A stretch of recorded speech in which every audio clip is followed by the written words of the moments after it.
अवधूतों की बात करते थे। बाबा जोगी अवधूत हो या गृहस्थ किया है। जब विवाह का नाम सुना सुदामा जी के मुख में थोड़ी सी हंसी आ गई। तब सुदामा कहते, अरे कन्हैया भैया, तेरी एक भाभी है और उसका नाम है सुशीला। तेरे 3-4 छोटे छोटे भतीजा हैं। मन ही मन मानो ये कह रहे उन्हीं के लिए तो आया हूं। मेरे साथ तू निरंतर है। आज भगवान कहते हैं अगर भाभी है तो भाभी ने कुछ न कुछ दिया होगा।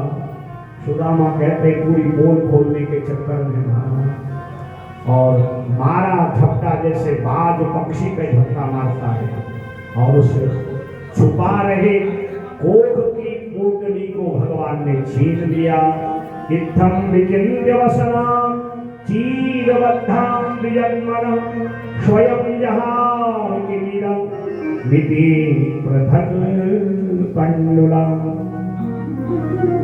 मुट्ठी भर चावलों को भगवान एक बार खाए, 2 बार खाए, तीसरी बार खाए, रुक्मिणी ने हाथ पकड़ लिया। महाराज अकेले खाओगे?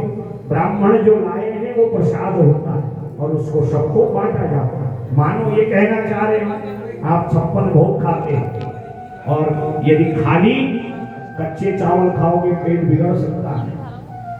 और या ये कहना चाह रही हूं ये 56 करोड़ है, क्योंकि भगवान ने एक मुट्ठी चावल खाते ही तीनों लोगों का साम्राज्य, जो वैभव द्वारिका में है वही वैभव सुदामा जी की पत्नी सुशीला को दे दिया। अपनी माया और विश्वकर्मा को भेजा। मनी संकल्प करते, मनी मन संकल्प करते, जो ठाट बाट मेरे वही मेरी भाभी के ठाट बाट होने का सुदामा जी को पता ही नहीं। यहाँ पर क्या स्थिति है देखिए, जिसने जो मांगा, सुशील हो, ऐश्वर्य हो, सुख समृद्धि हो, तो भगवान ने दे दिया। और सुदामा क्या चाहते हैं? मेरा कन्हैया मुझे मिले। जिसने ये यथा माम प्रपद्यन्ते ताम तथैव भजामि। सुदामा जी 2-4 दिन रहे। अब घर की याद आ गई और जब सुदामा जी का जाने का समय आया, कहते कन्हैया भैया अब तेरी भाभी और तेरे भतीजा इंतजार कर रहे हैं। और कितने सरल है, ये नहीं कहा कि मुझे क्यों भेजा। भगवान तो सब जानते हैं। सो तुम जानहु अंतर्यामी पूर्वहु मोर मनोरथ स्वामियों को सब जानते हैं।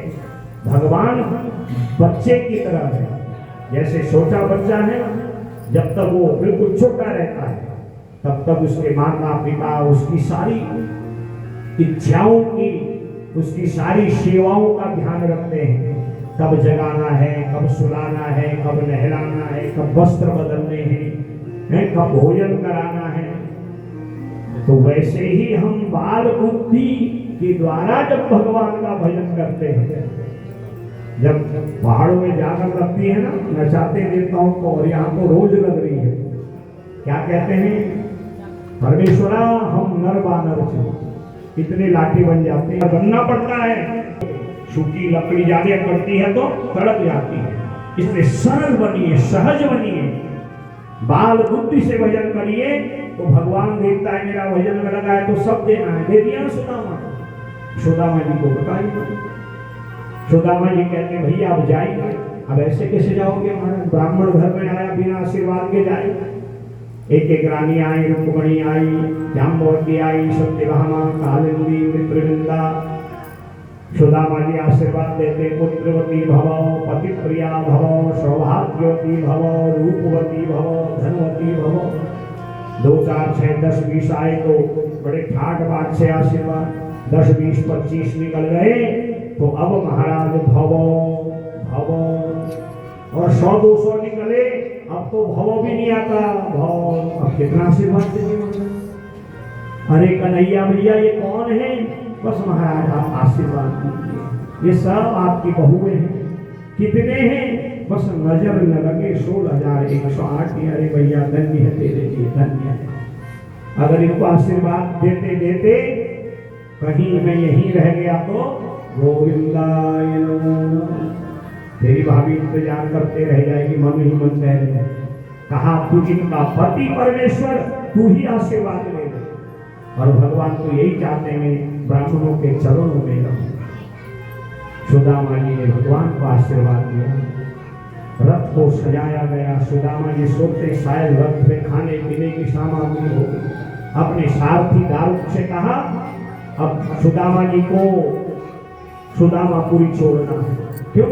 मणिबन कि सुदामा राजा है महाराज, राजा को ऐसे थोड़ी अकेले छोड़ा जाता है। और सुदामा जी इतने सरल, उनको ये भी पता नहीं क्या था क्या हो गया। और जब बैठे तो कहा, कन्हैया भैया तेरी भाभी ने तेरे लिए एक संदेश दिया था, वो मैंने तुझे बता दिया। अब भाभी के लिए कोई संदेश है?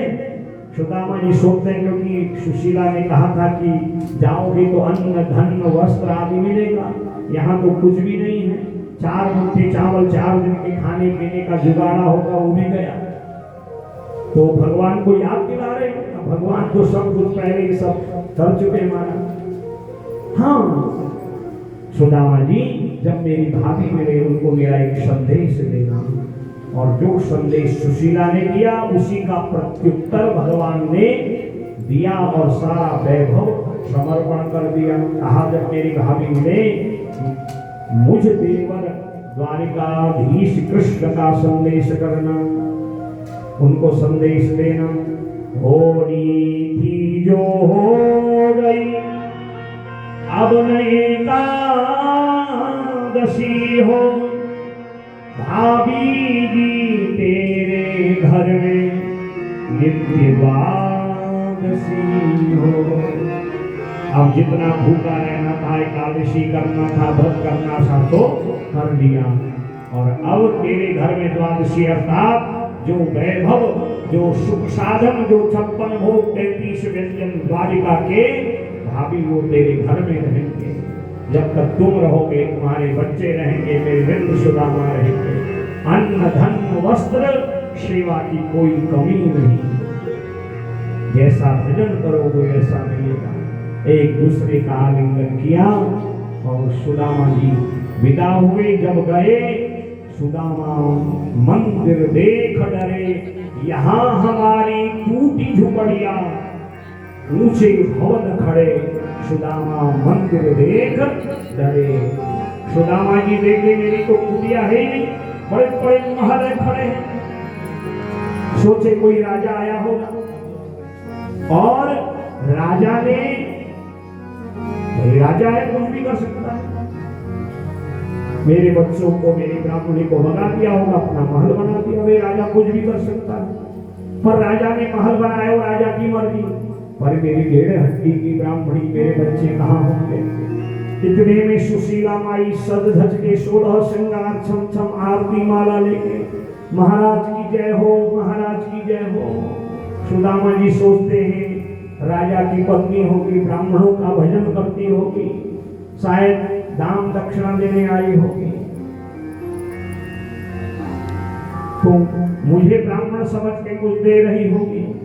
सुदामा जी ने देखा भी नहीं, मेरी पत्नी, मेरे बच्चे, उसके अलावा कुछ नहीं चाहिए।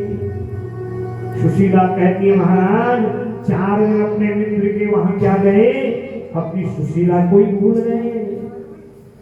और सुदामा जी के कानों में जब शब्द आया, अरे ये वचन तो मेरी सुशीला के हैं, और जब देखा हक्के बक्के रह गए। अरे सुशीला तेरी 2 चुटिका, अरे कहाँ तेरे मैले कुचैले कपड़े रहते थे, बाल बिखरे रहते थे, श्रृंगार भी अस्त व्यस्त रहता था, तू तो रानी बन गई।